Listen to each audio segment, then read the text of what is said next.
Sunsets over England, cutting sky and country into two. One side demanding peace, the other red, white and blue. A road between us, but miles apart when patriotism attacks. The left just want a free country, while the right just want it back. I see these guys on picket lines, up lampposts and raising flags, raising colours, out painting roundabouts, when there could be raising lads. Lads like Leon and lads like Lewis who think they're England's finest. One's great-granddad was an immigrant, one's mother is mostly Irish. Draped in St George, who was far from English to protect the girls and women, terrorising innocent refugees, because what? They're blinded by a system. With socks tucked into trackies and a Paula Shark hat, cherry black ice vape and a worn-out JD bag. The boys are stood in bus stops, the boys are trapped in class, now the boys are up the scaff for England with the Union Jack. These boys grow up with nothing, even love gets twacked round here, and these boys, they have to grow up quick or they'll often disappear. These boys have learned not to ask or out, they need permission to laugh. These boys don't turn up for themselves most days, but can turn up to hotels en masse. Their voices break between the bellows and beats of Royal Britannia. Red faces spit and rage for empire, flinging racist propaganda.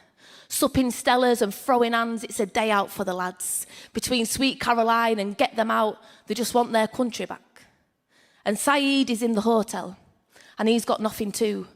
And he knows of war, of grief, of pain, and that's just the card he drew. We have more in common than that what divides us is somehow ringing true, as his life is also dictated and oppressed by power-hungry men in suits. A prayer mat sits on shit red carpet. It's a life he's hardly chose, making pasta in kettles and saying du'as in the same room that he washes his clothes. On Best Western pillows, he dreams of his mum as he spirals in nightmares of home, trying his best to hold on, but trying his best to let go to memories he can call his own. He peeks through thick striped curtains to a woman drawing a line to her throat, and a sea of angry men, arms up, and between them they're floating a boat. One man pretends that he's drowning, while another man flows up a flare, and one man beats his chest aggressively to show England how much that he cares. If you care about our country and you really want it back, could you do something for your community without weaponising that flag? Could you go check on your neighbour, teach something to them lads? Because the way you're carrying on, love, ain't all British about that. We're colonised and gaslit, a recipe for the fascists, but the people ruining your life are from the upper classes. It's not the small boats or refugees on the 30 quid a week. It's not the people fleeing war. It's not Muslims. It's not Saeed. It's the billionaires in suits, in the yachts and the private jets. So when you remember your family and you say never forget, may it also mean never again. Because we're complicit in a genocide, so lest we pretend if they've got money for bombs and weapons, and they have got money for your friend who can't feed their kids or even make ends meet, and they have got money to house the people living on the streets.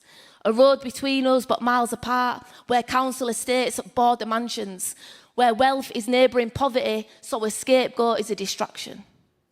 When you're busy at the hotels, when you're busy raising flags, when you're busy not protecting women, when you're busy not raising lads, when you're busy terrorising people just to get your country back, I wonder when you think you've finished, who else will you attack? Thank you.